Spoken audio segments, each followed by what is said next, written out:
Joe, a 25-year-old, works as a looper for a mafia organization in Kansas City. Loopers are contract killers hired to kill victims from the future that are sent back through time travel. They get silver bars as payment, but when they kill their future self, which is also known as closing the loop, they receive gold bars instead. Joe and the other loopers start noticing a disturbing trend: loops are being closed at an alarming rate. The situation reaches a critical point when Seth, Joe's friend and fellow looper, rushes to him in a state of panic. Seth confesses that he failed to fulfill his duty of closing his loop as expected. In a shocking revelation, old Seth informed him that a new crime boss known as the Rainmaker has risen to power in the future and is relentlessly closing all the loops. Before Seth can disclose any further details, the Gad men arrive at Joe's door, forcing him to hide Seth in his apartment's floor safe. The Gad men suspect Joe is sheltering Seth, and take him to Abe, Joe's boss. Abe presents Joe with a proposition. If he hands over Seth, he will be allowed to go free. However, if Joe refuses, they cannot directly harm him due to the potential consequences it may have in the future. Nevertheless, they can make his life immensely difficult by confiscating half of the silver Joe has been saving for his retirement in France. Without hesitation, Joe sacrifices Seth and reveals his location. Abe suggests that Joe should consider going to China instead of France, cryptically hinting at his knowledge of the future. After letting Joe go, Abe grants him a free lap dance with Susie, as a gesture of goodwill. Abe then instructs Kid Blue to contact someone called the Doc, to deal with Seth accordingly. Elsewhere, old Seth desperately attempts to scale a barbed wire fence but is startled as scars from his past suddenly appear on his arm, forming words that urge him to go to a specific address. Ignoring these mysterious markings, his fingers start to disappear, and his nose is cut off. In a state of panic, old Seth rushes back to his car and frantically drives towards the given address. However, as he arrives, his right foot disappears. He continues his desperate journey on foot, but both of his legs vanish, leaving him to crawl towards the door. With a last ounce of strength, he bangs on the door in a plea for help. Within seconds, Kid Blue opens the door and promptly shoots old Seth. A glimpse reveals young Seth alive on an operating table. Following each assassination, Joe finds solace in visiting a diner, where he dedicates time to learning French. A waitress named Beatrix serves him during these visits. While waiting for a particular target, Joe grows perplexed when the individual arrives. It's his older self. Joe's older self outsmarts him and knocks him out. When Joe eventually regains consciousness, he finds himself surrounded by the setting sun. Discovering a note advising him to leave town, he defies the instructions and returns to his apartment. Upon arrival, Joe stumbles upon the Gad men, who are ransacking his place and confiscating his silver. In a daring move, he manages to trap Kid Blue in his floor safe. However, Joe is wounded by another Gad man, causing him to fall from his fire escape and land unconscious on a parked car. At this pivotal moment, the film pauses to provide insight into the timeline from which old Joe originates. In this version of events, Joe successfully closes his loop and heeds Abe's advice to relocate to Shanghai. Despite amassing a considerable fortune, consisting of half his saved silver, Joe recklessly squanders his wealth within a decade due to a destructive lifestyle of drug abuse and partying. By 2054, he is compelled to work as a contract killer for local criminal organizations. Over the subsequent 13 years, Joe experiences hair loss, leaving him predominantly bald. Amidst a bar fight, he encounters a compassionate and remarkable woman who assists him in overcoming his addictions. 2 years later, Joe marries her and settles into a tranquil life. One morning, news reports broadcast a terrorist attack attributed to the Rainmaker. 3 armed individuals wearing wide-brimmed hats invade Joe's residence, abduct him, set his house ablaze and transport him to the time machine with the intention of sending him back to close his loop. Joe manages to break free and takes down his captors. Seizing the opportunity, he enters the time machine.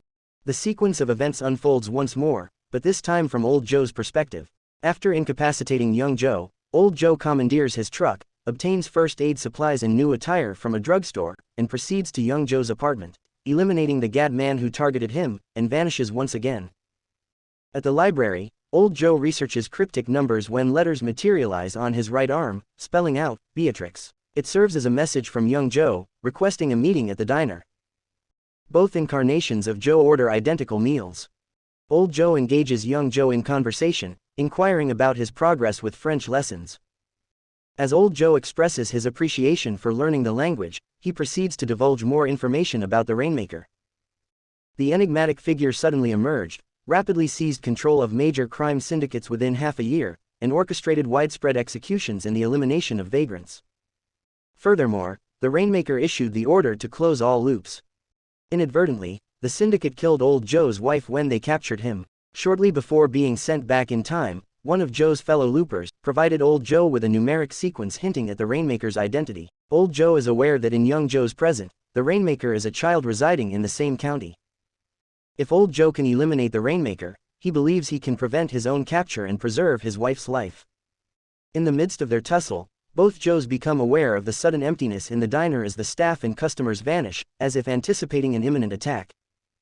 Without warning, a group of Gad men storm in, launching a surprise assault on the two Joes. Old Joe manages to hand young Joe a fragment of a map. While under fire, old Joe flees, with young Joe and the Gad men exchanging shots before young Joe also makes his escape. Young Joe successfully evades his pursuers and follows the coordinates on the map, leading him to a farmhouse inhabited by Sarah, a woman who lives with her son Sid. Young Joe presents the map to Sarah, who recognizes the numbers as Sid's birthdate and the hospital's serial number, prompting young Joe to explain the situation regarding the Rainmaker. Using the database old Joe used with the number sequence, they discover 3 potential children born on the same day at the same hospital. Sarah warns Sid to stay away from Joe, but Sid's curiosity gets the better of him. Meanwhile, old Joe tracks down one of the potential Rainmaker children who is on his way to a birthday party. Old Joe kills the child, but when he realizes that he still exists in his past, he breaks down in tears. Faced with his tragic error, old Joe proceeds to the location of the remaining potential Rainmaker child. However, he hesitates when he discovers that it is the residence of Susie, his former love interest from 30 years ago, who now lives with her son. Rather than immediately executing the child, old Joe chooses to observe their apartment. The following day, one of the Gad men, Jesse, arrives at Sarah's house searching for Joe. Sid helps young Joe escape, and Jesse eventually leaves. Jesse, suspicious of Sarah, returns and holds her at gunpoint. Young Joe comes down the stairs and tries to reason with Jesse. Startled by Jesse's presence, Sid falls down the stairs and enters a raid. He unleashes a powerful telekinetic blast, killing Jesse. The blood from Jesse's chest sprays out, metaphorically implying how the Rainmaker's name originated. Sarah helps young Joe realize that Sid needs love and support and that with proper care, he may not develop into the vengeful Rainmaker. Young Joe finds Sid in the sugarcane fields, crying, and offers him comfort. As Sarah and Sid seek refuge in the sugarcane fields, old Joe relentlessly pursues them. In a fit of rage, Sid unleashes his telekinetic powers, suspending both Sarah and old Joe in the air. Young Joe witnesses the dangerous situation and realizes the destructive cycle of revenge that is unfolding. He understands that if old Joe kills Sarah, it will fuel Sid's future anger and hatred, leading him to become the Rainmaker. In a moment of clarity, young Joe makes a life-altering decision. He promptly takes his own blunderbuss and shoots himself, effectively closing the loop from his end. Old Joe instantly disappears from the timeline, as the events leading to his creation are now altered. With young Joe's self-sacrifice, the chain of events that would have caused Sid to become the Rainmaker is broken. The future is uncertain, and a new path is forged. Remember to like this video, and subscribe to this channel for more movie recaps.